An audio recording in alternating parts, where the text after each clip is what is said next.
पहले अकाउंट्स का ना बेसिक ओवरव्यू देती हूँ आपको कि कैसे क्या सिलेबस है। आशीष, टोटल कितने एएस पढ़ते हैं हम अकाउंट्स में? 29 पढ़ते हैं। 27 दो। हाँ, टोटल अपने ना अकाउंटिंग स्टैंडर्ड्स होते हैं 29 अकाउंटिंग स्टैंडर्ड्स। अकाउंटिंग स्टैंडर्ड का मीनिंग क्या होता है? मतलब कि अभी ये फॉर्मेट ही बन गई, जो भी अकाउंट्स बना रहे हैं वो भी सेम टाइप से बनाएंगे, तो हम हायर करेंगे। मतलब कि एक तरह से ना गाइडलाइंस है आपकी कि आपको अकाउंटिंग करनी कैसे है। जैसे कि आपने पढ़ा होगा, आप कॉमर्स बैकग्राउंड से ही हो ना, कि डेप्रिसिएशन वगैरह हम मेथड्स पढ़ते हैं अलग अलग, तो आपको पता है कि आपको ये एसेट है, इस पे ऐसे डेप्रिसिएशन लगाना है, स्ट्रेट लाइन लगा सकते हो, डब्ल्यूडीवी। तो एक तरीका बता रखा है ना आपको कि अकाउंटिंग कैसे करनी है। तो वही आपके एएस बताते हैं, मतलब कि अकाउंटिंग स्टैंडर्ड्स बताते हैं कि आपको किस तरह से अकाउंटिंग करनी है। ठीक है। टोटल आज तक 29 एएस बने हैं, जिसमें से 2 एएस विड्रॉ हो चुके, गवर्नमेंट की तरफ से विड्रॉ हो चुके हैं, वो अब एप्लीकेबल ही नहीं। कौन से? 6 और 8। तो एएस 6 और 8 हमें पढ़ना ही नहीं है। ठीक है। तो हमें इसके अलावा सारे एएस पढ़ने हैं, इस पर 1 2 3 4 5, फिर 6 के पर 7 9 10 से लेके 29। देन आपके टोटल 4 चैप्टर हो गए एएस के अलावा। क्या क्या? Buyback, branch, company financial statements, और कौन सा रह गया? Internal reconstruction. ये 4 हमें चैप्टर्स पढ़ने होते हैं। ठीक है। पैटर्न कैसे रहता है आपका एग्जाम पैटर्न? वो तो सबका ही सेम है, अकाउंट्स का नहीं, सारे सब्जेक्ट्स का। 30 to 70, 30% आपके एमसीक्यूज होते हैं, 70% क्या होते हैं आपके डिस्क्रिप्टिव क्वेश्चंस, और एमसीक्यूज आते हैं आपके case study based. Case study based मतलब आपको एक केस स्टडी बना के देंगे, उसके रिलेटेड आपके 4 5 क्वेश्चंस आएंगे, आपको वो सॉल्व करना है। ठीक है, ये आपका एग्जाम पैटर्न रहता है। अब ये जो हम टोटल 27 एएस पढ़ते हैं ना, तो आपके विड्रॉ होने के बाद के, उसमें से अराउंड आप मान लो 50 60 एएस तो बहुत छोटे हैं। जैसे कि आपके एक दो दो दिन में, 3 दिन में कवर होने वाले ऐसे ऐसे, और हम थोड़ी सी लेंथी क्लास ले तो एक एक दिन में भी हो जाएंगे। और कुछ ये ऐसे आपके लेंथी जिनमें टाइम लगेगा। चैप्टर्स आपके सारे लेंथी है, टाइम लगने वाले हैं। ठीक है। तो अब टाइम कम है जैसे नियर टाइम तक के लिए, तो आपको क्वेश्चंस घर से थोड़े ज्यादा करने पड़ेंगे, और यहाँ पे हम साथ साथ कॉन्सेप्ट पढ़ते रहेंगे। राइट। सबसे पहले हम स्टार्ट करेंगे अकाउंटिंग स्टैंडर्ड 12 से। मतलब पेपर आपका ना अकाउंट्स का आता बहुत इजी है। अभी भी जैसे जो अटेम्प्ट का पेपर आया था जनवरी अटेम्प्ट का, बेसिक था, मतलब एवरेज पेपर था, लेकिन लेंथी होता है। तो आप लोग जितना ज्यादा हाथ से सॉल्व करोगे ना क्वेश्चन, उतनी आपकी स्पीड बनेगी। अब कोई भी क्वेश्चन कर रहे हो तो आपको ये होना चाहिए ना कि कहाँ से शुरू करना है, कैसे प्रेजेंट करना है। कॉन्सेप्ट्स आ जाते हैं, लेकिन प्रेजेंटेशन नहीं आ पाती, और प्रेजेंटेशन जहाँ सोचने बैठ के वहां टाइम लग जाएगा। तो आपको घर से क्वेश्चन सॉल्व करना है। ठीक है।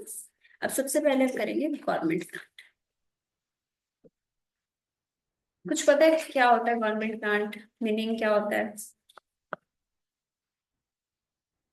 यूनिवर्सिटी को गवर्नमेंट ग्रांट देती है, जिस टाइप की इकोनॉमी है उसको काफी कि गवर्नमेंट की तरफ से आपको कोई भी ग्रांट, कोई सब्सिडी टाइप से मिल रहा है जो आपको काम करने के लिए। ठीक है। अच्छा निशा, एक चीज और बताती हूँ आपको, आपको ना नोटबुक एक ही मेंटेन कर लेना बस क्वेश्चंस के लिए, क्योंकि कंसेप्ट नोट्स तो मैं शेयर करती हूँ। आपको नोट्स दिखाती हूँ मैं। इस टाइप से आपके नोट्स होंगे, मैं आपको प्रिंट करवा के दे दूंगी। ठीक है। तो आपको जो जो चीजें लिखनी हो, आप कुछ कुछ पॉइंट्स इसमें लिख सकते हो। क्वेश्चन बैंक आपका रहेगा, क्वेश्चन बैंक दिखा देती हूँ इस टाइप से। ठीक है। जो भी आपके क्वेश्चन होते हैं ना, स्टडी मेट के होंगे, या फिर अगर कोई आरटीपी वगैरह में रिपीटेड है तो सारा मार्क होगा। ठीक है। तो आपको एक ही नोटबुक बनानी है जो साथ साथ क्वेश्चन सॉल्व करेंगे उसके। हाँ जी। तो गवर्नमेंट ग्रांट का क्या बता रहे थे आप, दोबारा बताओ। सब्सिडीज वगैरह होती है, ऐसी रेट्स को मिलती है, और गवर्नमेंट ग्रांट। लेकिन मतलब कि बिजनेस को रन करने के लिए कई बार गवर्नमेंट ग्रांट्स देती है ताकि वो सही से काम कर पाए। कुछ आइडिया है किस टाइप का ग्रांट हो सकता है? क्या सिर्फ कैश में हो सकता है, या क्या हो सकता है? कुछ। में भी हो सकता है। हम्म देखो, गवर्नमेंट ग्रांट का मीनिंग होता है कि गवर्नमेंट की तरफ से आपको बिजनेस चलाने के लिए कोई भी हेल्प मिल रही है, कुछ भी पैसा मिल रहा है, एसेट्स मिल रहे हैं, लैंड मिल गया, बिल्डिंग, कुछ भी चीज मिल रही है आपको बिजनेस रन करने के लिए, उसका हम बोलते हैं गवर्नमेंट ग्रांट। ठीक है, सबसे बेसिक अकाउंटिंग स्टैंडर्ड है, ये बहुत ईजी है। इसमें हमें क्या क्या पढ़ना है, गवर्नमेंट ग्रांट का मीनिंग पढ़ना है और फैक्ट पढ़ना है, राइट। अब मीनिंग जो हमने डिस्कस करा वही होता है, लैंग्वेज पढ़ लो उसकी। Government grant refers to assistance by government in cash or kind to an enterprise for past or future compliance with certain conditions. Assistance मतलब एक तरह से हेल्प, हेल्प कर रही है गवर्नमेंट। कैश में भी हो सकती है, काइंड में भी हो सकती है, पैसे भी दे सकती है, एसेट्स भी दे सकती है। अगर सपोज कोई कैंसर हॉस्पिटल था, हॉस्पिटल तो चल रहा है, उनको एक मशीन चाहिए थी, कोई स्पेशलाइज मशीन इंपोर्ट करनी थी, तो गवर्नमेंट उनको मशीन भी तो मंगा के दे सकती है ना, वो भी गवर्नमेंट ग्रांट होगा, तो काइंड हो जाएगा। टू एन एंटरप्राइज, किसी भी बिजनेस एंटिटी को देगी, ऑब्वियसली आपको दे रही है, आप अकाउंटिंग थोड़ी करते हो, बिजनेस ही अकाउंटिंग करते हैं ना, तो हम एंटिटी के पॉइंट ऑफ व्यू से पढ़ेंगे। For past and future compliance with certain conditions, इसका क्या मीनिंग? पास्ट के लिए भी या फ्यूचर के लिए, बट कंडीशंस के साथ। कंडीशंस के साथ, जैसे आपको मशीन मिल रही है कैंसर हॉस्पिटल वाले, तो क्या वो हॉस्पिटल का जो ओनर है उसको बेच के पैसे कमा सकते हैं? तो यूज करना पड़ेगा ना, जो पेशेंट्स उसको ट्रीट करने के लिए। कोई आपको स्कूल बनाने के लिए, गवर्नमेंट स्कूल बनाने के लिए कोई लैंड दे दिया, तो क्या पर्सन वो अपना घर बना के रह सकता है? नहीं रह सकता। कंडीशन होंगे ना उसके साथ साथ, क्योंकि गवर्नमेंट जो भी आपको एसेट्स देगी, जो भी पैसा देगी, वो किसके लिए देगी? सोशल वेलफेयर के लिए देगी, आपके अपने पर्सनल बेनिफिट के लिए तो देगी नहीं। तो आपकी हमेशा कंडीशंस कुछ ना कुछ अटैच रहती है। ठीक है, पास्ट और फ्यूचर कंप्लायंस। पास्ट देखो, फ्यूचर का तो सिंपल है कि आपको फ्यूचर में बोलते हैं कि ये लैंड है, यहाँ पे आपको स्कूल बनाना है, या फिर कोई आपको कोई भी एसेट दे दिया, आपको बोला कि ना इससे आपको कम से कम 10 साल तक कैंसर पेशेंट्स के ट्रीटमेंट करना है, उसके बाद तो हो सकता है वो डेप्रिशिएट हो जाए, पूरा आप सेल कर सकते। पास्ट में हो सकता है कि आपने पास्ट में वो चीज कर चुके, सपोज आपने कोई स्कूल बना रखा है, गवर्नमेंट स्कूल बना रखा है, उसके लिए गवर्नमेंट ने कोई डोनेशन दे दिया, कोई सब्सिडी दे दी, ठीक है, हो जाएगा पास्ट डोनेशन, आप पहले कर चुके। बट वो कंडीशन तो रहेगी ना, ऐसा नहीं है उस पैसे को आप अपने पर्सनल यूज के लिए नहीं लगा सकते, आपको लगाना वो। Recognition of government grant, recognition का मीनिंग क्या होता है, रिकॉग्निशन वर्ड का मीनिंग क्या होता है?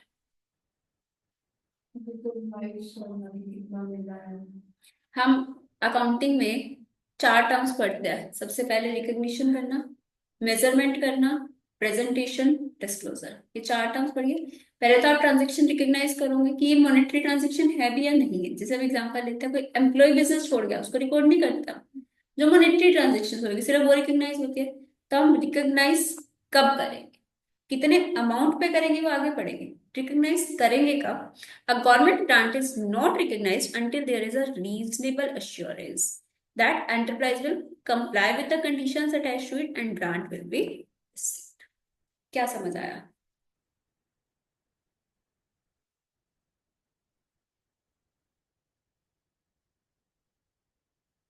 रीजनेबल एश्योरेंस का मीनिंग क्या होता है? मतलब 100% तो नहीं, मतलब लेबर हाई लेवल।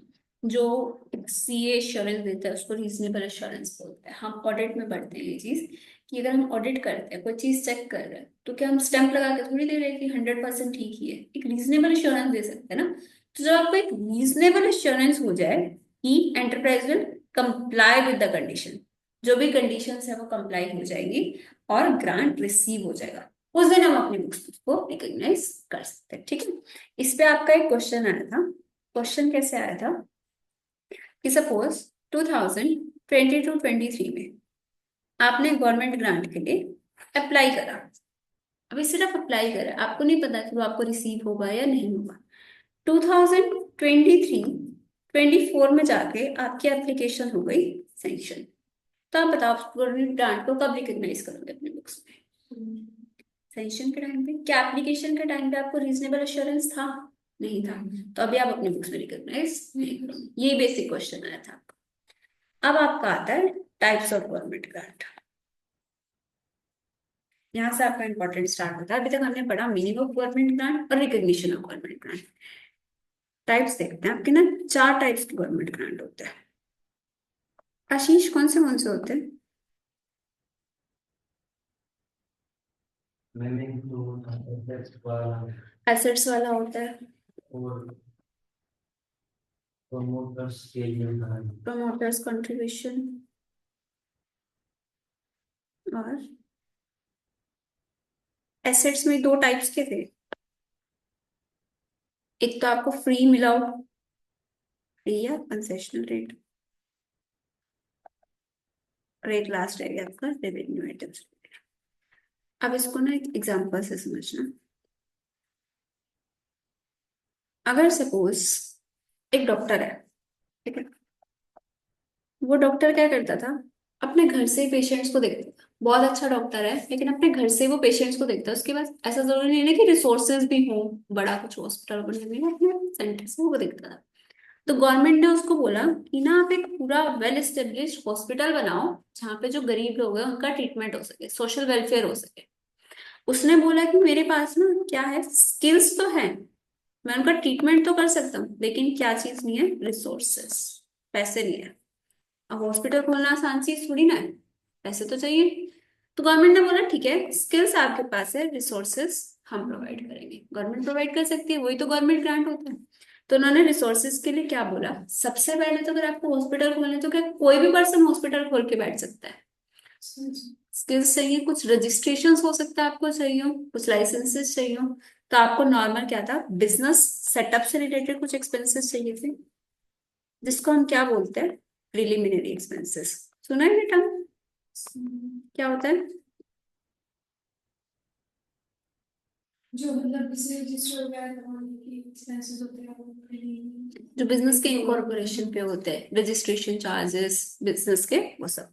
तो आपको जो बिजनेस सेटअप करने के लिए ग्रांट मिला है, उसको हम बोलते हैं प्रमोटर्स कंट्रीब्यूशन।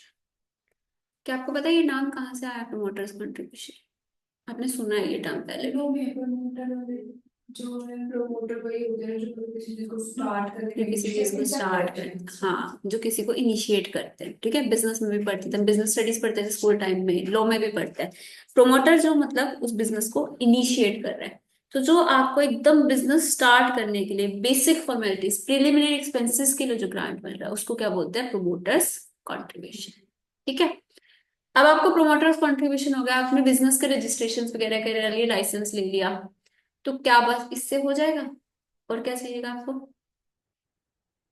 हॉस्पिटल बनाने के लिए? प्रॉपर प्लेस वगैरह चाहिए प्रॉपर प्लेस, बिल्डिंग चाहिए, और जो मशीन्स वगैरह उपलब्ध चाहिए मशीन्स चाहिए, चेयर्स वगैरह बैठने के लिए, बेड्स चाहिए, वेंटिलेटर, सब कुछ चाहिए। तो क्या बोलते हैं, एसेट्स। बिजनेस के लिए वो एसेट्स होंगे। तो एसेट्स गवर्नमेंट कैसे प्रोवाइड कर सकते हैं, बताओ? या तो कैश दे देने परचेज कर लो या फिर खुद ही ऐसे दे देंगे या तो कैश दे दे, या खुद ही एसेट दे दे। अब खुद ही एसेट दे दे में भी आपके पास दो ऑप्शन होते हैं, कि या तो फ्री में दे दे, या मार्केट से कम में दे दे। मार्केट से ज्यादा में तो ऑब्वियसली नहीं दे सकती, ग्रांट थोड़ी रहेगा वो।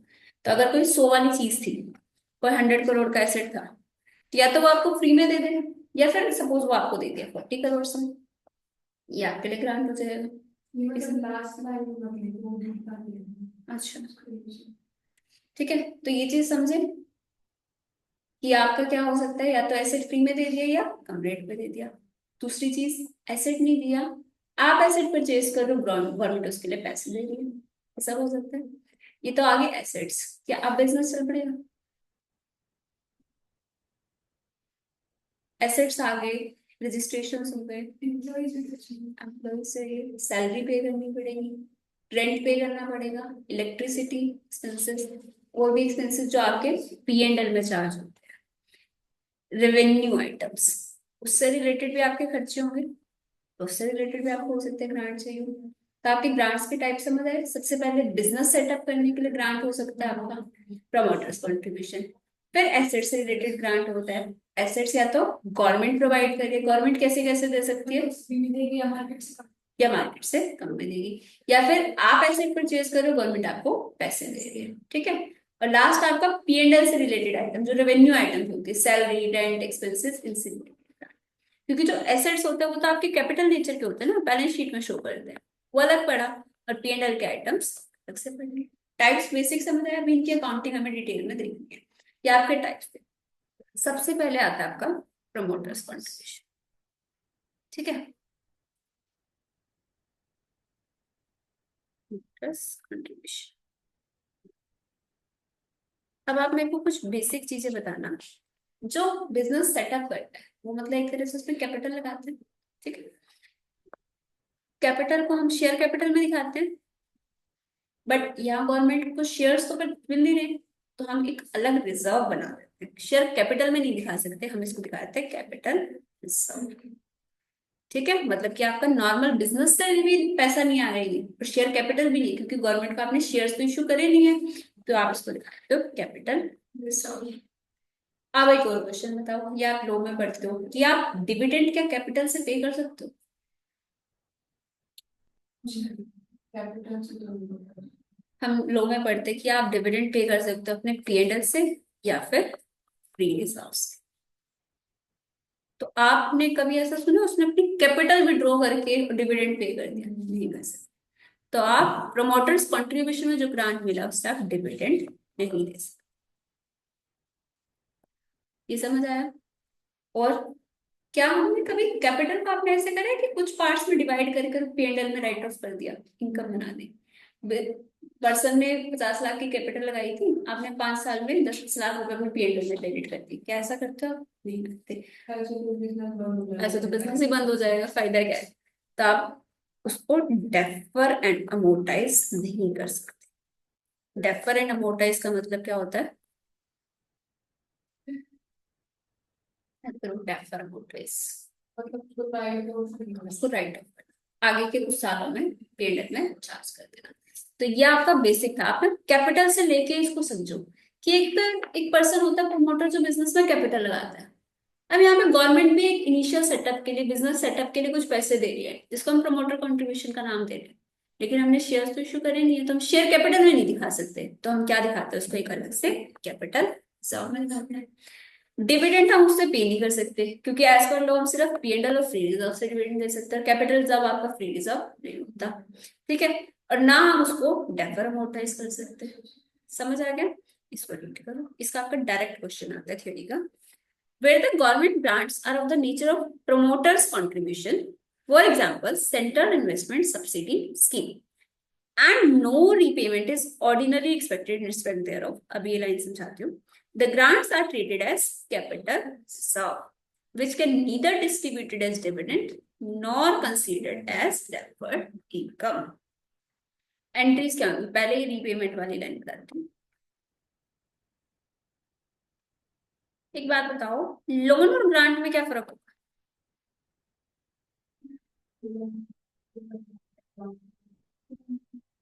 ग्रांट भी नहीं करना पड़ता, लोन पे तो इंटरेस्ट भी लगता है, ग्रांट पे तो कोई इंटरेस्ट भी नहीं लगेगा। तो रीपेमेंट आपकी नहीं होती इसमें, गवर्नमेंट ग्रांट को आपको रीपे नहीं करना पड़ता।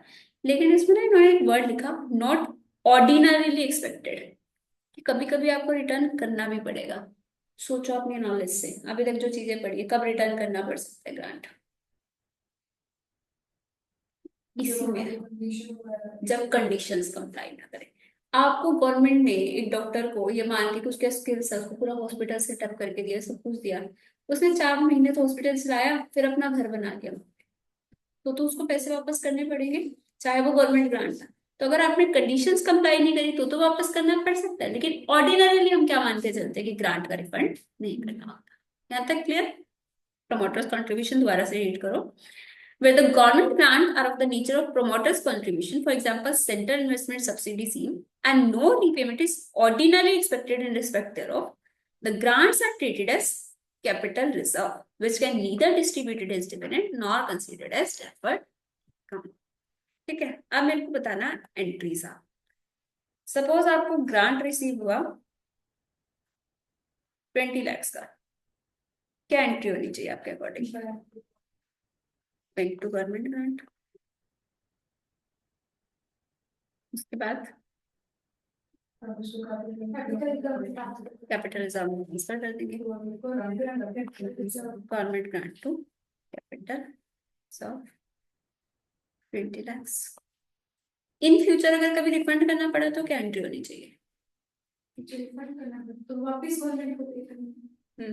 एंट्री बताओ। गवर्नमेंट ग्रांट टू बैंक नहीं ये गलती सब करते हैं। क्या गवर्नमेंट ग्रांट का अकाउंट आपका बच रहा है? तो खत्म हो चुका। आपको तो ये कैपिटल रिजर्व को खत्म करना पड़ेगा ना, आप तो ये रिजर्व रहा ही नहीं, तो आप एंट्री कर दोगे capital reserve bank. Journal entries बनाते टाइम हमेशा माइंड को शांत रख के सोचना चाहिए कि क्या एंट्री बननी चाहिए। जो आपने एंट्री बोली ना, 80% लोग वही बोलते हैं, क्योंकि फर्स्ट इंस्टेंस सबके माइंड में ही आता है गवर्नमेंट ग्रांट रिफंड करना है तो गवर्नमेंट ग्रांट टू बैंक कर दो। लेकिन हम गवर्नमेंट को पैसा थोड़ी दे रहे हैं, हम तो जो हमें मिला हुआ था जिससे हम रिजर्व बना चुके हैं वो रिफंड करें। तब आपको रिजर्व खत्म करना है, बैंक से पेमेंट करना। हो सकता है 20 लाख, हो सकता है वो आपसे कम रिफंड मांगे, 15 लाख, 10 लाख। क्या आपने कुछ साल तो कंडीशन अप्लाई करी थी तो कम आप रिफंड कर दोगे। क्लियर? तो ये आपकी एंट्रीज हो जाएंगी। Bank account debit to government grant 20 lakhs, government grant to capital reserve 20 lakhs। Refund अगर हो रहा है if any due to non fulfilment capital reserve to bank. समझ आ गया? अब नेक्स्ट आता है आपका एसेट्स से रिलेटेड। एसेट्स में मैंने पहले बताया था कि एसेट्स प्रोवाइड कर दिया government, assets provided by government. कैसे कैसे प्रोवाइड कर सकती है?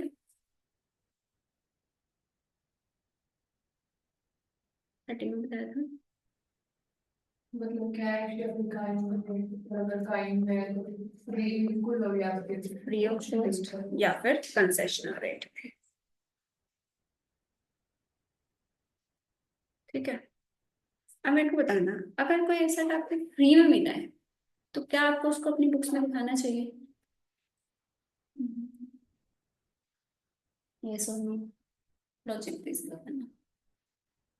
बट रिकॉर्ड तो करना चाहिए, याद रहे कि ऐसा ही कुछ हुआ था।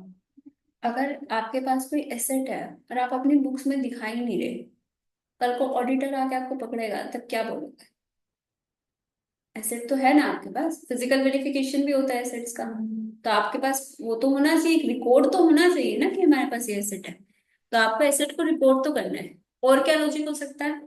आपने, आपके पास सपोज गवर्नमेंट ने आपको कोई 50 लाख रुपए की एसेट दी थी, ठीक है, और आपका एक कॉम्पिटिटर भी है उसके पास भी सेम एसेट है 50 लाख की, उसने परचेज करी थी। अब आपको तो गवर्नमेंट ग्रांट में मिली थी। तो अगर कोई पर्सन है जो आपकी कंपनी में इन्वेस्ट करने की सोच रहा है, वो कहेगा कि इनके पास तो एसेट्स ही नहीं है, अगर आपने कुछ भी नहीं लिखा रखा होगा तो, है ना। आपकी कॉम्पिटिटर की एसेट्स देख के वो उसमें इन्वेस्ट कर देगा। तो कहीं ना कहीं आपको इसको डिस्क्लोज तो करना चाहिए ना कि हमारे पास भी एसेट है, हमारी कॉस्ट नहीं लगी, चाहे एसेट तो है ना हमारे पास। तो आपको डिस्क्लोजर तो देना ही देना है। अगर कोई एसेट आपको फ्री ऑफ कॉस्ट में मिला, आपका क्वेश्चन ऐसे ही आता है कि कोई उनको लैंड मिल गया 20 करोड़ का, कंपनी ने डिस्क्लोज नहीं करा, ये कहेगी कि हमारी तो कोई कॉस्ट ही नहीं लगी थी। बट नहीं, आप उसको डिस्क्लोज करोगे, किस वैल्यू पे करोगे? अब आप, हाँ, नॉमिनल वैल्यू पे। जो चीज हमें फ्री ऑफ कॉस्ट मिलती है ना उसको हम डिस्क्लोज करते हैं नॉमिनल वैल्यू। नॉमिनल वैल्यू मतलब 1 रुपए, 10 रुपए, कुछ भी। हमारा पर्पस क्या है? सिर्फ डिस्क्लोजर देना कि हमारे पास की एसेट है। ठीक है। आप उसकी ब्रैकेट में फेयर वैल्यू बता सकते हो, आप बैलेंस शीट में एक नॉमिनल वैल्यू। क्लियर? अब दूसरी चीज है, आपको कोई एसेट मिला है कंसेशनल रेट पे। कोई 100 वाला एसेट था, आपको मिल गया 40 पे। बताओ क्या एंट्री होनी चाहिए? 40 पे दिखाएंगे। आपके पास एसेट आया है और बैंक से कितने पैसे गए हैं, ये आपकी एंट्री हो जाएगी। ठीक है, इतना सही था ये, रीड कर लो। Non monetary assets given free of cost, it shall be disclosed in balance sheet at a nominal value. General entry same as promoters contribution, क्योंकि आपके कुछ पैसे वैसे तो लगे ही नहीं है, तो नॉर्मल आप कैपिटल रिजर्व्स दिखा दोगे। Non monetary assets given at concessional rates, it shall B accounted at its acquisition cost. जितने पे आपको मिली है उतने पे आप शो कर दोगे 40 पे। Example, the market value of land is 20 crore. However, the authority provided the land at a nominal cost of 50 lakhs, तो कितने पे दिखाओगे आप? 50 lakhs पे। Thus, entity need to would recognize the cost of land at its acquisition cost of rupees 50 lakhs। समझ आ गया यहाँ तक? क्या क्या पढ़ा अभी तक हमने? सबसे पहले मीनिंग ऑफ गवर्नमेंट ग्रांट क्या होता है, डेफिनेशन। कैश में या काइंड में, फ्यूचर और past condition. Recognition of government grant कब होता है? जब वो रीजनेबल एश्योरेंस हो आपको कि grant will be received and conditions will be complied with. हम अपना पार्ट पूरा कर देंगे, कंडीशन कंप्लाई कर देंगे, गवर्नमेंट अपना पार्ट पूरा कर देगी, ग्रांट दे देगी। मतलब पे करेंगे कि किसी को श्योरिटी होगी या वो श्योरिटी होगी। अगर आपको देखो, वो तो आपका कैश बेसिस ही हो गया ना कि रिसीव हो गया, तो हम एक्रूअल बेसिस पे अकाउंटिंग कब कर सकते हैं, जब हमें श्योरिटी हो जाती है, तब हम रिसीवेबल दिखा सकते हैं।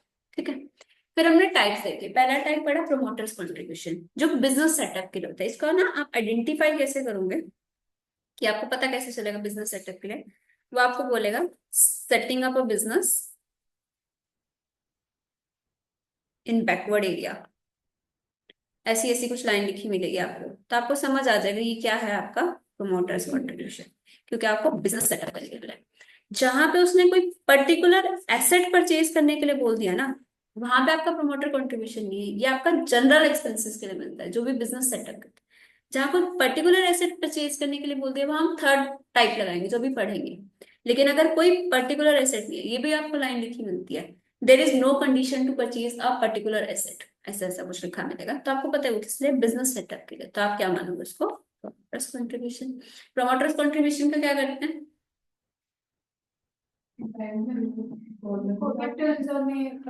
हाँ, bank to government grant, government grant to capital reserve, capital reserve में ट्रांसफर कर देता है। रिफंड करना हो तो कैपिटल रिजर्व टू बैंक। ठीक है, बैंक से पैसे चले जाएंगे। सेकंड टाइप हमने पढ़ा ग्रांट, एसेट्स मिले हैं, फ्री ऑफ कॉस्ट मिल सकता है या उससे कम कंसेशनल रेट पे। फ्री ऑफ कॉस्ट मिला है तो नॉमिनल वैल्यू, नॉमिनल वैल्यू पे दिखा देंगे, मतलब 1 रुपए 10 रुपए कुछ भी। और अगर आपको मिला है किस पे, जो कंसेशनल रेट पे, तो जितने पे भी अमाउंट पे मिला एक्विजिशन कॉस्ट उतने पे दिखा देंगे। जब हमने प्रोमोटर्स कंट्रीब्यूशन पढ़ा, उससे क्या हम डिविडेंड डिस्ट्रीब्यूट कर सकते हैं, नहीं कर सकते। क्या उसको डेफर अमाउंटाइज कर सकते हैं, नहीं कर सकते। ठीक है, इसके देखते हैं हम questions.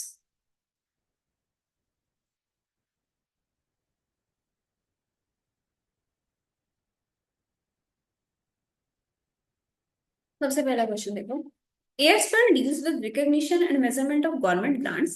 Please elaborate the parameters which are required to be met before an entity can recognize government grant in its, क्या पूछ रहा है वो इसमें, रिकग्निशन क्राइटेरिया क्या क्या थी, ये जो कंडीशंस फुलफिल कर दिया वो रिसीव हो जाएगा। हाँ, इसका हमें रीजनेबल एश्योरेंस होना चाहिए। A government grant is recognized when there is a reasonable assurance that enterprise will comply with the conditions attached to it and grant will be received. ये कंडीशंस फुलफिल होगी तो एक्रूअल बेसिस पे कर दो, otherwise जब receive हो जाएगा cash basis पे तब कर।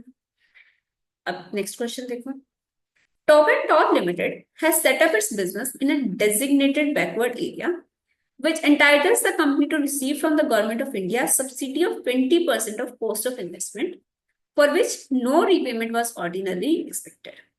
Moreover, there was no condition that company shall purchase any specified assets. ये भी बताया था, कोई एसेट परचेज करने की कंडीशन नहीं होनी चाहिए। For this subsidy, having fulfilled all the conditions under the scheme, the company on its investment of rupees 50 crore in capital asset received rupees 10 crore। 20% मिलना था आपको इन्वेस्टमेंट का, 50 करोड़ की इन्वेस्टमेंट है तो उसका 20% कितना हो जाएगा, 10 crore. From the government in January 2012, accounting period 11-12, the company wants to treat this receipt as an item of revenue and thereby reduce the losses on profit and loss account for year ended 31st March 2012. Keeping in view the relevant accounting standard, discuss whether this action is justified or know just क्यों नहीं। क्योंकि वो capital reserve में डालेंगे और उन्होंने expand वो जो प्रॉफिट एंड लॉस में उन्होंने हाँ, हमें उसको कैपिटल रिजर्व में दिखाना था, उन्होंने प्रॉफिट एंड लॉस में चार्ज कर दिया। ये पैराग्राफ नंबर आपको याद करने के लिए नहीं है। As per AS12 accounting for government grants, where the government grants are of the nature of promoters contribution, that is they are given with reference to total investment in an undertaking or by way of contribution towards its total capital outlay, for example central investment subsidy scheme, and no repayment is ordinarily expected in respect thereof, the grants are treated as capital reserve, which can neither distributed as dividend nor considered as deferred income। Presentation कैसे करनी है, जिससे हम लो में करते हैं answer की presentation. यहाँ तक आपका क्या लिखा हमने, प्रोविजन लिखा। As per AS12, in case of government grant received as promoters contribution, it shall be treated as a capital reserve, which can neither distributed as dividend nor treated as a deferred income। ठीक है, फिर आप बताएंगे इन the given case, same आप लो में पढ़ोगे, आपको लिखना उसके बाद फैक्ट। फैक्ट क्या होता है? In the given case the subsidy received is neither in relation to specified fixed asset nor in relation to revenue. Thus, it is inappropriate to recognize government grant in P&L statement, since they are not earned but represent as incentive provided by the government without related cost. आपको ना जरूरी नहीं है कि आप यही language लिखो जो हमने पढ़ी, आप सिमिलर बोले थे, क्योंकि वो भी स्टडी की लैंग्वेज है सारी। द करेक्ट ट्रीटमेंट, ये फिर आपका आ गया कंफ्यूजन कि कंट्री को वो आप कह रहे हो कि गलत करा है तो करना क्या चाहिए। The correct treatment is to credit the subsidy to capital reserve, therefore the accounting treatment desired by the company is not. समझ आ गया? ये क्वेश्चन सेम है, होमवर्क में रीड कर लेना। वही है आपका डेजिग्नेटेड बैकवर्ड एरिया के लिए आपको 25% सब्सिडी मिल रही है, उसका क्या करेंगे, ठीक है। फिर आपका आता है next question. Santosh limited has received a grant of ₹8 crores from the government for setting up a factory in backward area. Out of this grant, the company distributed ₹2 crores as dividend. Also, Santosh Limited received land free of cost from state government, but it has not recorded it at all in the books as no money has been spent. In light of AS12, examine whether the treatment of both the grants is correct or not. दोनों incorrect है, इसलिए आशीष reason बताओ। इसमें आपको dividend pay कर रखा है तो मैं उससे तो डिविडेंड क्यों नहीं पे कर सकते थे?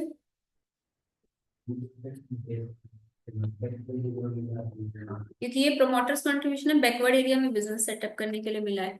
प्रोमोटर कंट्रीब्यूशन है तो डिविडेंड नहीं पे कर सकते। आपको इसमें किस में डालना था? सेकंड क्यों गलत है? किस वैल्यू पे? नॉमिनल वैल्यू पे। तो उसको रीड कर लो। As per AS12 accounting for government grants, when government grant is received for a specific purpose it shall be utilised for the same. So the grant received for setting up a factory is not available for distribution of dividend. उसका क्या करना चाहिए था? आपको capital reserve में transfer करना चाहिए था, ठीक है। उसके आगे, in the second case, even if the company has not spent money for acquisition of land, land shall be recorded in the books of accounts at nominal value. Treatment of both the elements of grant is incorrect as per AS12. समझ आ गया? यहाँ तक कोई doubt है तो बताओ, क्योंकि इसके आगे आपका स्टार्ट हो जाएगा ये चैप्टर प्रैक्टिकल। अभी तक हम थ्योरी पढ़ रहे हैं। समझ आ रहा है? गवर्नमेंट ग्रांट बेसिक इजी है। इसके बाद आपकी आती है थर्ड टाइप। हमने अभी तक पढ़ा, एक तो आपका हो गया प्रोमोटर्स कंट्रीब्यूशन, फ्री या कंसेशनल रेट पे एसेट्स मिल गए। अब आपका आता है एसेट्स आप परचेज कर लो, गवर्नमेंट उसके लिए कुछ ना कुछ ग्रांट दे रही है। सपोज आपने एसेट परचेज करा 50 लाख रुपीज का, ठीक है, ये उसकी एसेट की। गवर्नमेंट आपको मैक्सिमम 50 लाख का ग्रांट देगी ना, उससे भी ज्यादा थोड़ी ना देगी, उस एसेट से रिलेटेड तो नहीं देगी ना, वो तो अलग हो गया ग्रांट। गवर्नमेंट ने सपोज आपको ग्रांट दे दिया 20 लाख का, ठीक है, तो आपको वो एसेट कितने का पड़ा? 30 लाख। तो आप बताओ आपके अकॉर्डिंग जनरल एंट्रीज क्या होनी चाहिए और इस ग्रांट का आपको क्या करना चाहिए? ग्रांट तो जो मिला उसके रेट पे जाएगा और जो हमने परचेज किया वो एक्सपेंस में दिखाएंगे। जो हमने परचेज करा वो पूरा एक्सपेंस में दिखाएंगे? नहीं 30 में दिखाएंगे उसको। एसेट हम एक्सपेंस दिखाते हैं, बैलेंस शीट में दिखाते ये बैलेंस शीट में हैं। बैलेंस शीट में कितने पे दिखाएंगे? 30 में। 30 पे, ठीक है। वो हमारा होता है फर्स्ट मेथड जो आपने बताया, उसको हम बोलते हैं asset reduction method.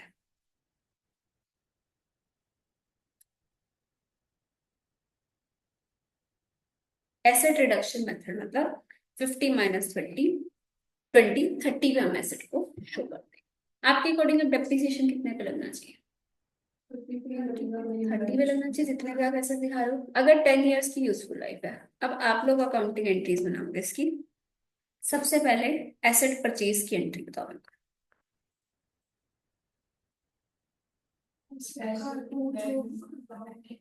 Asset to bank कितना अमाउंट? परचेज कितने में करी आपने? परचेज 30 में करेंगे। परचेज तो 50 में करी है, ग्रांट तो उसके बाद मिलेगा ना। हो सकता है सेम डे ना मिला हो ग्रांट, आपको 2 महीने 4 महीने बाद। तो सबसे पहले एसेट परचेज होगा आपका 50 लाख में, फिर आप ग्रांट रिसीव। हाँ एग्जैक्टली आपको पहले इनवॉइस तो दिखाना पड़ता है, एविडेंस दिखाना पड़ता है, ठीक है।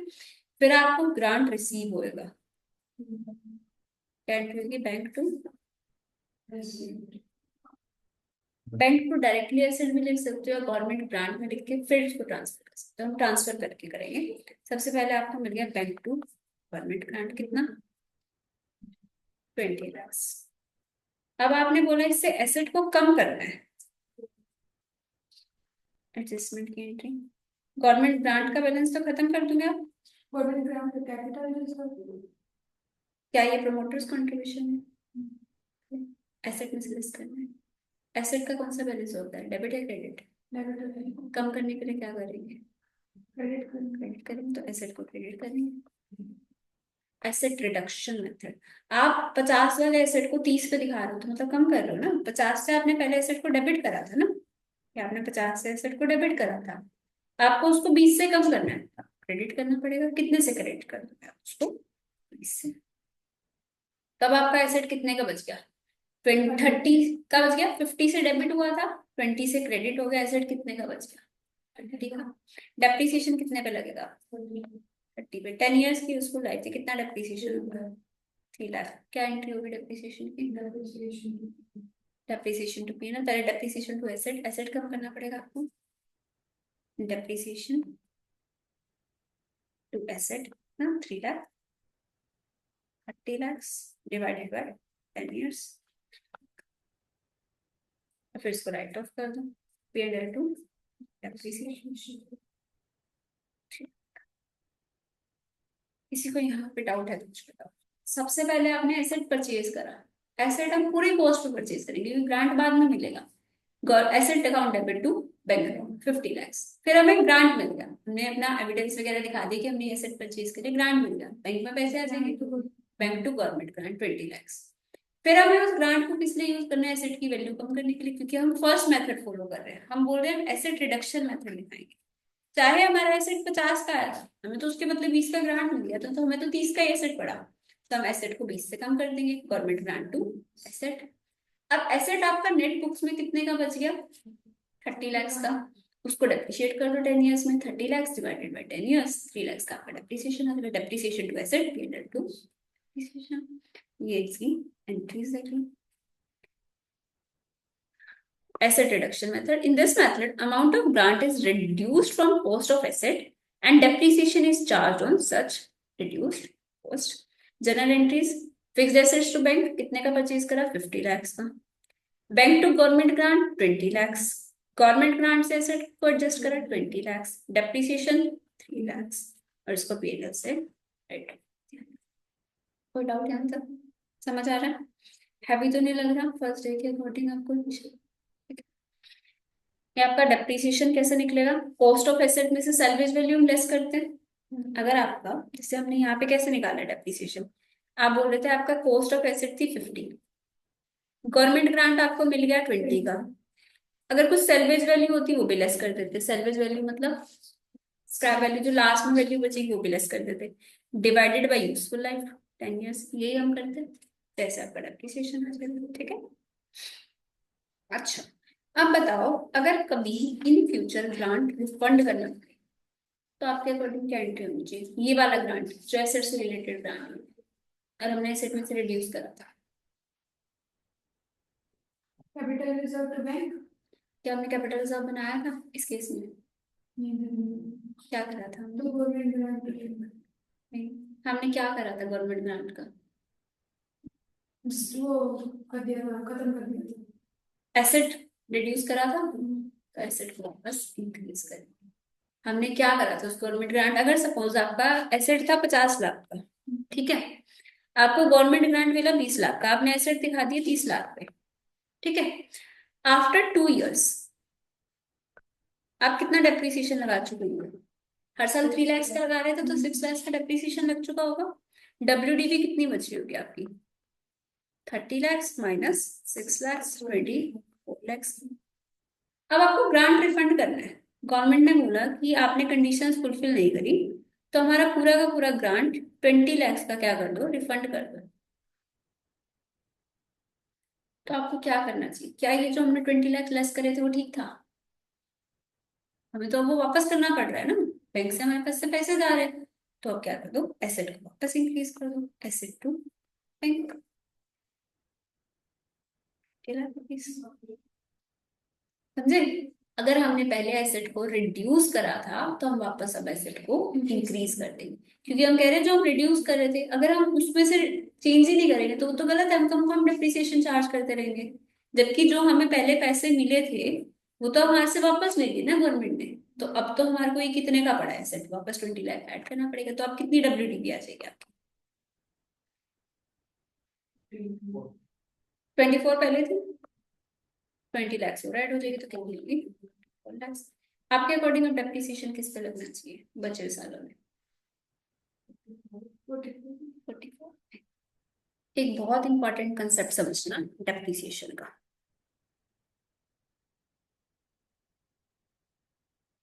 डेप्रिसिएशन में अगर कभी भी चेंज होता है तो वो आपका प्रोस्पेक्टिव बेसिस पे होता है। डेप्रिसिएशन हमेशा आपकी प्रोस्पेक्टिव बेसिस पे चेंज होती है, कभी भी आपकी डेप्रिसिएशन रेट्रोस्पेक्टिव चेंज नहीं होती।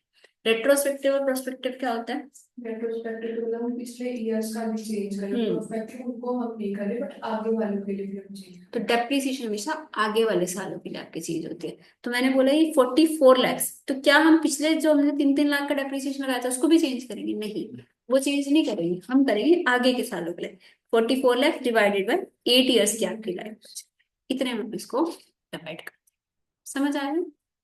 तो हमने एसेट वाले ग्रांट से रिलेटेड क्या क्या पढ़ा, कि अपना फर्स्ट मेथड पढ़ा हमने, हम एसेट में से रिड्यूस कर रहे हैं ग्रांट। सबसे पहले तो एसेट परचेज करिए, एसेट टू बैंक, फिर bank account debit to government grant, grant receive करा, फिर उस एसेट में से उस ग्रांट को एडजस्ट करने की एंट्री थी government grant to asset 20 lakh. अब आपकी वैल्यू बच गई 30 लाख की, 30 लाख को डेप्रिशिएट कर दो, ठीक है। डेप्रिसिएशन टू एसेट, और डेप्रिसिएशन को राइट ऑफ कर दोगे P&L टू डेप्रिसिएशन, ठीक है।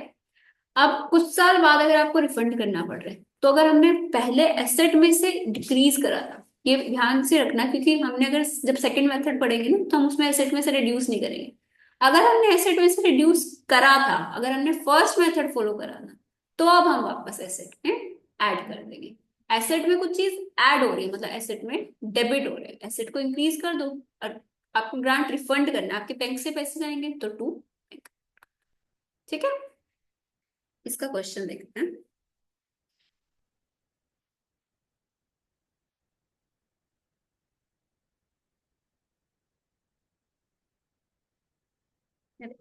क्वेश्चन नंबर 5 बहुत सिंपल क्वेश्चन है।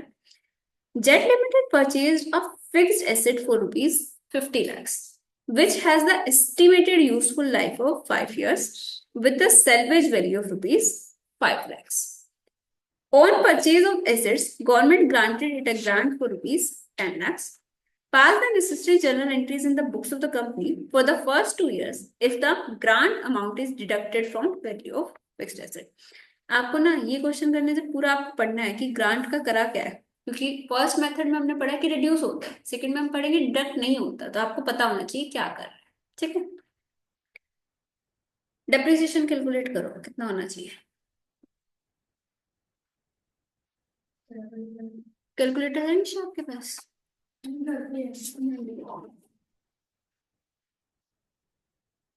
कितना आ रहा है कैसे? 50 लाख वैल्यू से बाद बस 5 लाख इंक्रीज किया, फिर उसको अपने हजार में 10 लाख इंक्रीज किया, फिर उसको 5 ईयर्स में डिवाइड। हाँ, आपके पास टोटल एसेट था 50 का, जिसमें उसकी सैलवेज वैल्यू थी 5 लाख की, और क्या लेस करेंगे हम? गवर्नमेंट ग्रांट 10 लाख डिवाइडेड 5, ठीक है। तो नोटबुक निकालो, उसमें करेंगे क्वेश्चन। Question number 5।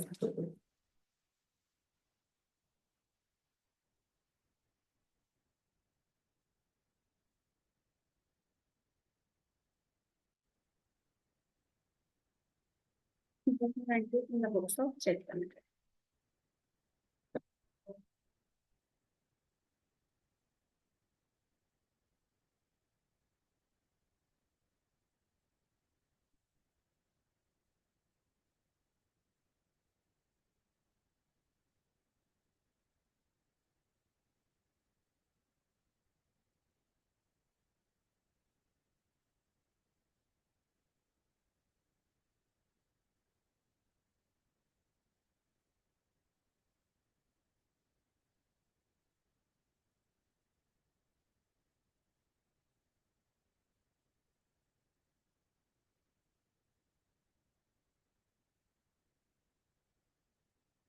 पहली एंट्री क्या होगी?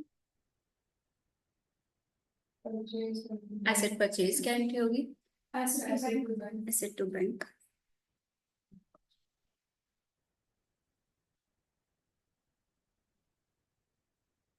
कितने का परचेज करा? 50 lakhs का। वो लिख लेना रुपीज इन लैक्स। ठीक है, नरेशन लिख दो एसेट परचेज। नरेशन लिखनी हमेशा है, जब आप छोटी सी लिखो 2-3 वर्ड्स में, लेकिन नरेशन स्किप नहीं करनी। उसके बाद क्या एंट्री होगी? प्लांट मिलने की क्या एंट्री होगी? Government bank bank to government grant. आपके बैंक में पैसे आएंगे, bank account debit to government grant. कितने का ग्रांट मिला था आपको? 10 का ग्रांट रिसीव्ड।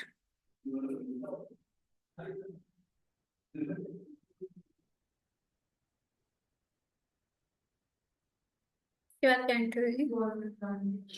इसको एडजस्ट कर देंगे, गवर्नमेंट ग्रांट टू एसेट। कुछ कुछ जगह ना आपको डायरेक्ट एंट्री भी मिलेगी, बैंक टू एसेट भी हो सकता है कि आप उसको एलिवेटरी राइट ऑफ ही कर रहे हो ना। 10 lakhs being adjusted from cost of asset। उसके बाद क्या एंट्री होगी? डेप्रिसिएशन की एंट्री क्या होती है? डेप्रिसिएशन की एंट्री, डेप्रिसिएशन एसेट। डेप्रिसिएशन आपका एक्सपेंस है, डेबिट हो जाएगा, और एसेट आपका कम हो जाएगा तो क्रेडिट हो जाएगा। एसेट वर्किंग नोट नंबर 1 लिख दो। 7 lakhs आया था ना, कैलकुलेट करके दिखाती है। Depreciation charge,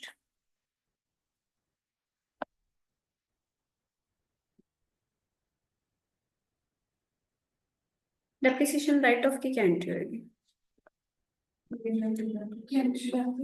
P&L debit to depreciation.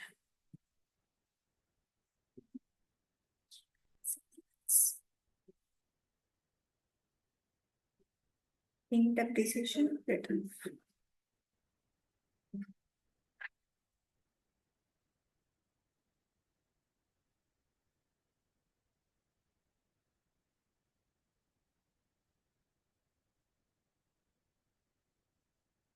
समझ आ गया? ये आपका था बेसिक एंट्रीज। वर्किंग नोट बना दो।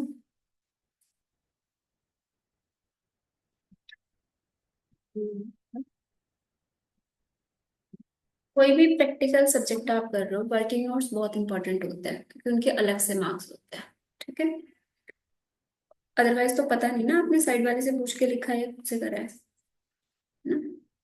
डेप्रिसिएशन आपकी कोर्स थी 50 lakhs की, सैलवेज वैल्यू थी 5 lakhs की, गवर्नमेंट ग्रांट था 10 lakhs का,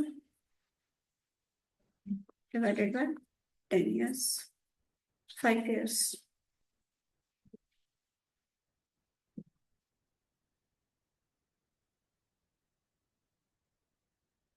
So rupees।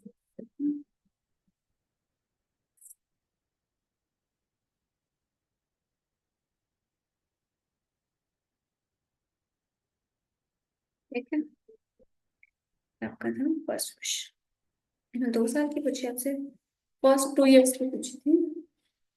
बताओ सेकेंड ईयर में क्या एंट्री होगी? सिर्फ डेप्रिसिएशन की एंट्री होगी।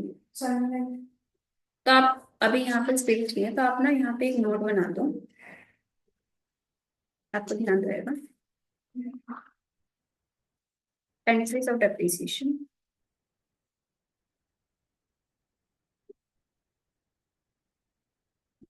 Second year.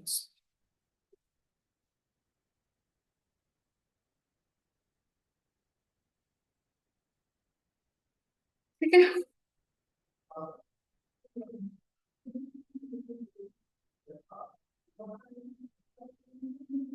आगे कर रहे हैं, समझ आ रहा है ना?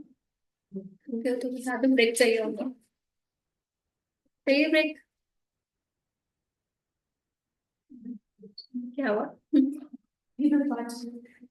चलो।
बता दो ना, मैं साथ ही करा दूंगी प्रिंट।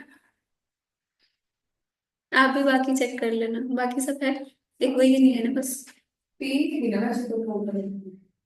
एक तो ये नोट्स वाला हो गया, पार्ट 2 हो गया, और एक पार्ट 1। क्वेश्चन बैंक दो पार्ट्स में है, और नोट्स आपको दो पार्ट्स में मिलो है ना, कंसेप्ट नोट्स का सेकंड पार्ट है ना आपके पास? इसमें ही है साथ में तो। ताकि है तो इसमें। पूरे वाला है आपके पास? हाँ। ठीक है, और क्वेश्चन बैंक का सेकंड पार्ट है, पार्ट 1। अरे यार,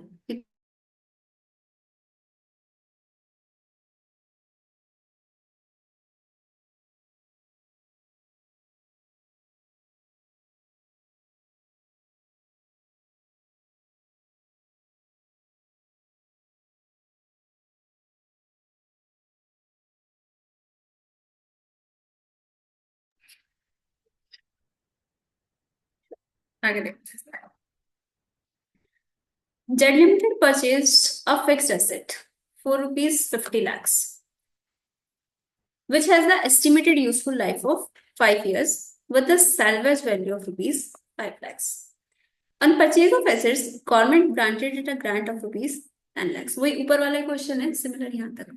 This amount was reduced from cost of fixed asset. यहाँ से डिफरेंट है।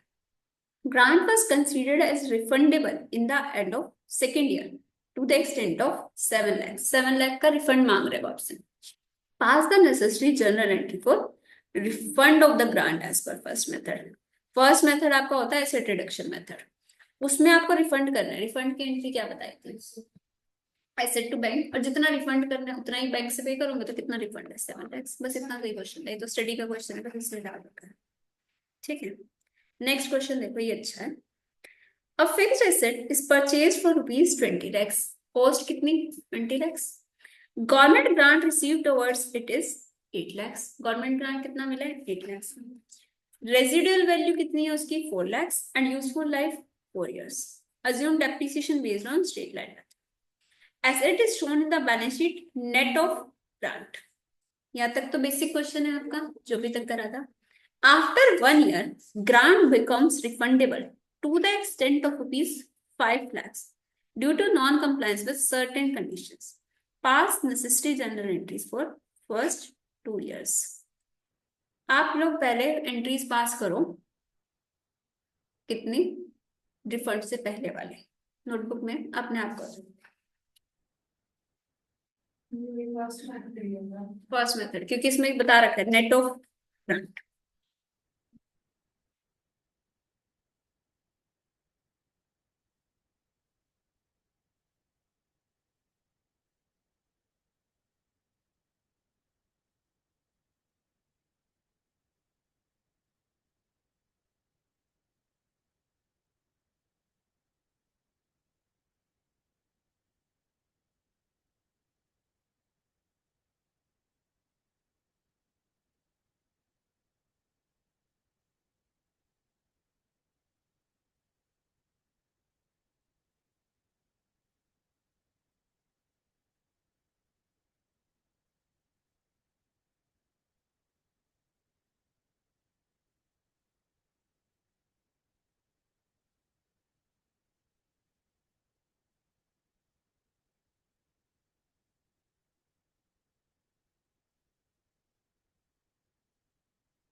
आशीष हो गया। Yes. पहले क्या एंट्री आशीष आप बताओ। Bank assets equivalent. हाँ Asset to bank कितना। 20 lakhs. ठीक है नेक्स्ट एंट्री आप बताओ Nisha. Bank account government grants bank account to government grant कितना। 8 lakh 8 lakh next. Gold grant to asset 8 lakh उसके बाद आशीष Depreciation. कितना? Depreciation to assets. कितना। 2 lakhs. 2 लाख सबका 2 लाख आ रहा है। उसके बाद P&L account P&L account to depreciation write off कर देंगे। यहाँ तक तो सबका ठीक है। ये आपका था फर्स्ट ईयर की अकाउंटिंग। फिर उसके बाद आपका क्या हो रहा है रिफंड हो रहा है। रिफंड कितने ईयर में हो रहा है आफ्टर 1 ईयर मतलब सेकेंड ईयर में 5 lakhs का क्या एंट्री होगी रिफंड की। गवर्नमेंट ग्रांट रिफंड की एंट्री क्या होगी। एसेट टू बैंक आगे अपनी एंट्री कर लो उसी में एसेट टू बैंक ऊपर हेडिंग डाल देना सेकेंड ईयर। मेरा रिफंड हो गया आपको 5 lakhs। ठीक है ये आपकी हुई एसेट टू बैंक। अब आपको डेप्रिसिएशन निकालना है सबसे ट्रिकी है इसमें। डेप्रिसिएशन कैसे आएगा सेकेंड ईयर का बताओ। ये मतलब क्या है ये वापस दे रहे हैं ये शुरू दे रहे हैं लास्ट में दे रहे हैं शुरू ही हाँ।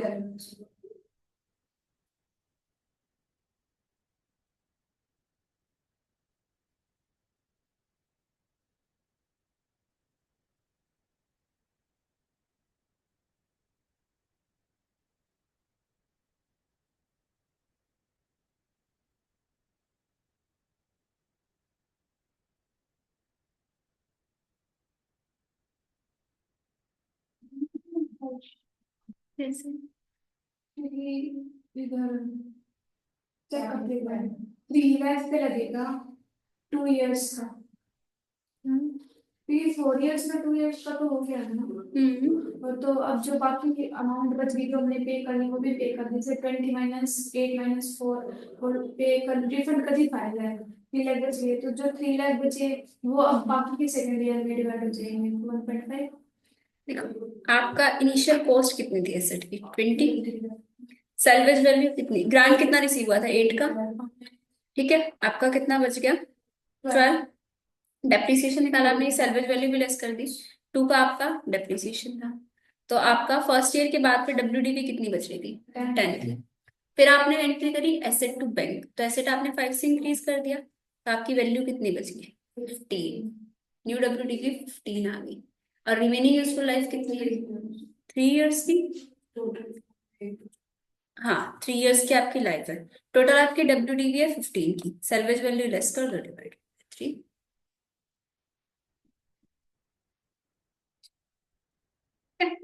तो आपका डेप्रिसिएशन आ जाएगा।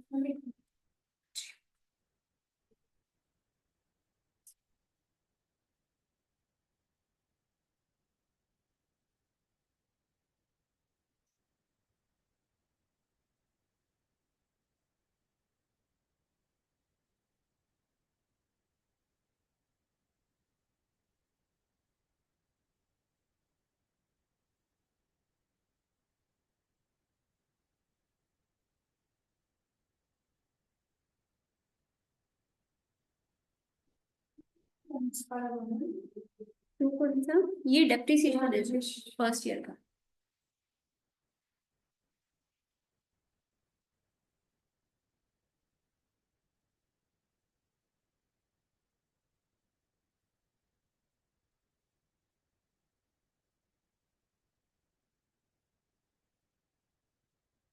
ये 4 इयर्स का बताना नहीं 3 इयर्स का रिमेनिंग वाला जो 3 में डिवाइड होगा।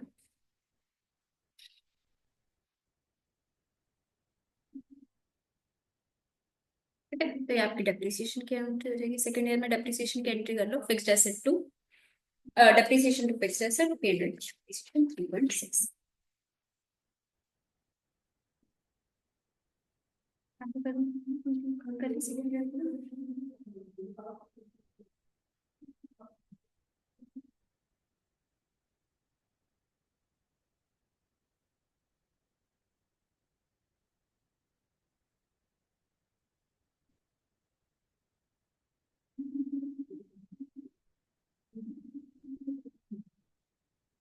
समझ आ गया। इसमें मैं आपको दिखाती हूँ डेप्रिसिएशन की टेबल, इंपॉर्टेंट है। जैसे अभी आप लोगों का डेप्रिसिएशन गलत हुआ है ना, वो हो जाता है जनरली, तो आपको ये टेबल के थ्रू निकाल सकते हो। कॉस्ट ऑफ एसेट कितना था आपका? 20। उसमें से सेल्वेज वैल्यू लेस कर दो, कितनी थी सेल्वेज वैल्यू? 8। गवर्नमेंट ग्रांट कितना? Salvage value 4। गवर्नमेंट ग्रांट कितना था? 8। ठीक है। डेप्रिसिएशन चार्ज टिल डेट कितना था? 2 lakhs का। ये सारा कुछ आप लेस कर दोगे। अभी रिफंड कितना था आपका? 5 का। 5 तो ऐड हो जाएगा आपका, ये सारा लेस में था। कितनी वैल्यू बची?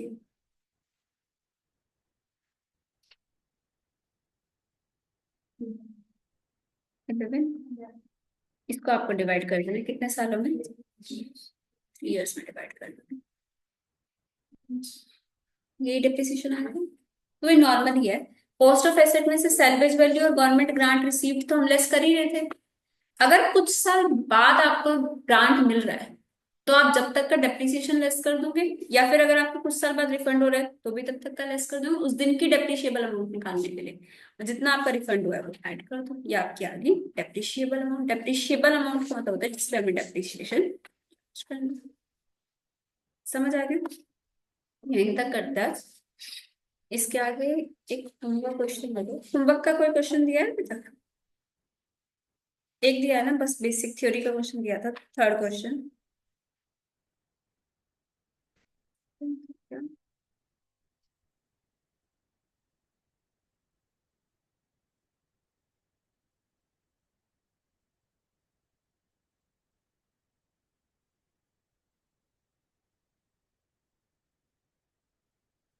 एक तो आप लोग क्वेश्चन नंबर 3 करना, क्वेश्चन नंबर 8 करना। 8 अच्छा क्वेश्चन है क्योंकि इसमें पहला क्वेश्चन है जिसमें आपका WDV मेथड लग रहा है, डेप्रिसिएशन का। WDV आता है सबको? क्या होता है?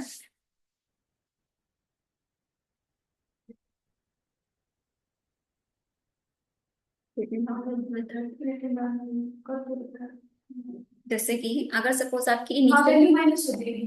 हाँ, इनिशियल कॉस्ट थी 100 की, यूजफुल लाइफ थी 10 years की, तो फर्स्ट ईयर में आपका डेप्रिसिएशन कितना लग जाएगा? अगर आप 10 year से 10% का रेट मान के चल रहे हो तो पहले तो आपका 10% डेप्रिसिएशन मतलब 10 लग जाएगा। फिर माइनस हो गया 90। अब आपका 10% कितने का लगेगा? 90 में 9 का डेप्रिसिएशन 81, फिर इसका 10%, इसको बोलते हैं रिटर्न डाउन वैल्यू। तो आपका 8th question return down value method का है। तो आपको करना है क्वेश्चन नंबर 3, 8, और क्वेश्चन नंबर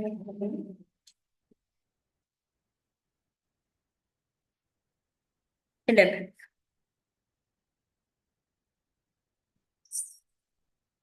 और 8, 11। ठीक है।